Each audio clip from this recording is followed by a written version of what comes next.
Hi everyone, welcome to my first ever Wattpad Fanfic video. The story does not belong to me, it belongs to Lost Hoodie on Wattpad. There will be 14 parts to this. So the title of this Wattpad Fanfic is You Made Me This Way. Let's begin. Wayan, daughter of All Might, though no one knows. She used to have a mother, but she died while giving birth. All Might was around you sometimes, but with him being the number 1 hero, he was barely in the picture. As you got older, you became more empty. You never had an actual family and never experienced how love was like. This made you hate everything around you, and you barely interacted around with anybody. In your head, you locked up and hollow inside. Everything was dark. Sure, you had a quirk that you got from your mom, but you didn't plan to be a hero. Why become something you hated? But when you wander in the wrong streets after having a fight with your father, things started to get interesting. Chapter 1. Growing up wasn't the easiest when your dad is the number 1 hero. Your mom is dead. Hi, my name is Wayan. Nothing is really special about me besides my ears and my face. Most of it are the marks on my body. Nothing bad. Well, some of them. They're just my quirk. My quirk is nothing special, since this is a weaker part of my mom's quirk. She was able to use her quirk to control a person's body. It was called puppeteer. She looks like a scarecrow drew to my grandma, wherever she is. I only look like a scarecrow and have pointy ears like her.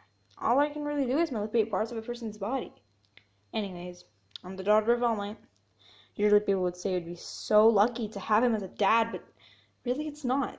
He's never around, and I barely know anything about him. I was usually stuck with a hero babysitter, but I would just go not talk to them. Remember, children, it's bring your parents to school day.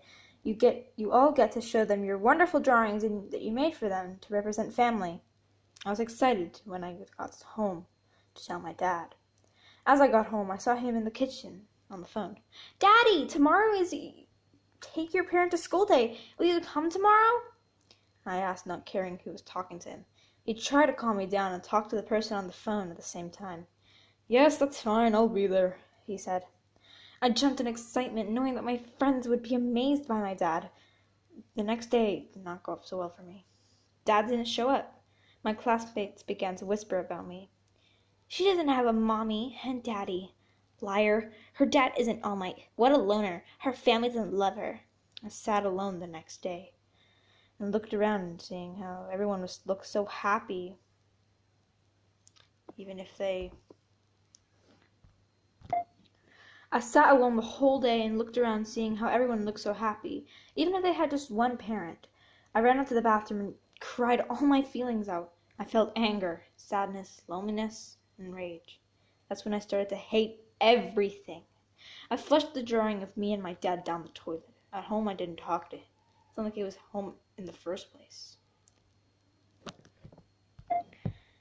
I didn't have friends after that. I didn't have anyone at all. I was alone in my childhood. I've tried falling in love in middle school, but they only shot me down, saying I was creepy because of my looks, saying I was weird and not normal. I stopped trying to find somebody and just stuck with myself, and I usually went to visit Mom's grave, but she was gone. I didn't know anything about her besides her quirk and looks.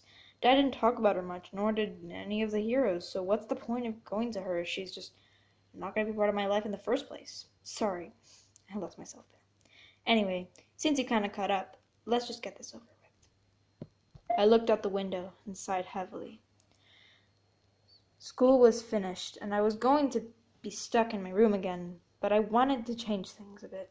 I put on my shoes and walked out the door. I didn't have to bother to look for my dad, since he was gone, and already I was almost 18 and I could finally move out of this place. I looked at the time, seeing it was 8:30 in the morning. I went to walk around my home area and clear my mind. As I was walking, I felt my phone vibrate. I rolled my eyes and read the name. I Aizawa. Hey kid, just checking up on you. How did you do this year? I left it unread, since I didn't need him and to be acting like my dad. Aizawa is nice and all, but most of the things that are just close to my dad, I've tried to be my supposed parent in my life. It's no use, and they know it. I walked around for a few minutes until I stopped at a park. I got inside and I looked up as I heard children playing with their parents. I saw the little child have such a happy smile along with their parents. I hugged myself and looked away from them. I had no one to hug. I was alone and never felt any other person's love. Why was it so hard to shove those feelings down? I walked away and went back home. As I got inside, my phone began to buzz. Aizawa, the caller ID read. I answered it and waiting for him to speak. Why didn't you answer? He asked. Why should I? You know the answer to it. He sighed and I could feel him roll his eyes. Fine can't be your answer for everything, YN, he said. Then it was okay, I said, getting tired of talking to him already. YN, I know. I ended the call knowing that he was going to say that me acting out was immature speech, that everything will get better, or he's trying his best. Please, he hasn't tried for all my existence. I barely know the man, and yet I live with him. I don't know why I never ran away. He wouldn't even notice I was gone. I had my things packed in a duffel bag, and yet I never since left. Why? I don't have the answer for that question. I fell on my bed and put my headphones on. I played my playlist and stared at my ceiling until I went to sleep. Aizawa Pov. I clicked my tongue and put my phone down. Still no luck. I looked up at the side and saw Mike. I nodded and got up. You've been trying for too long. Just face it. You're not going to get her to break down her walls.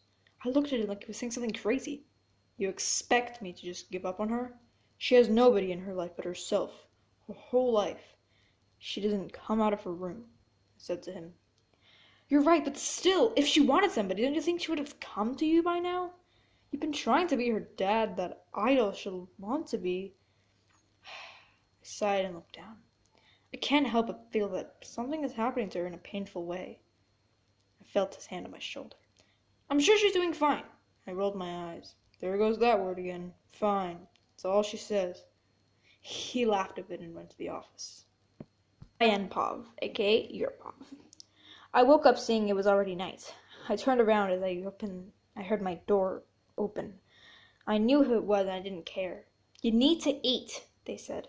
I didn't say anything and I got annoyed as they sat on my bed. YN, you need to talk to some of us sometime. You can't just keep quiet and act like everything is all right. They spoke again. I felt them touch my hair and they smacked their hand away. I don't need you or anyone. Just leave me alone. Don't even try to be my friend or my parent. You were never good at those anyways. YN, just go away. Leave me alone, I yelled as I got up and faced them. They looked hurt, but I was too annoyed to care. Fine, I'll just give a call or a text if you need anything. I looked at her behind them. I'm not some sort of child that could be manipulated to think that everything was all right. I'm fully grown and took care of myself since I was a kid. I lie on my bed and cover my ears. Voices often came and tried to shut them up. Shut up! Just shut up! I cried, and I felt myself get stuck in the back of my mind, and it went all black. Time for treatment. That's the end of part 1, chapter 1 of this Wattpad story. I hope you enjoyed, and sorry if I messed up while reading it. It's my first time making one of these, so yeah. Anyways, I'll be making part 2 in and around next week, probably. Thank you, and thanks for watching. Bye!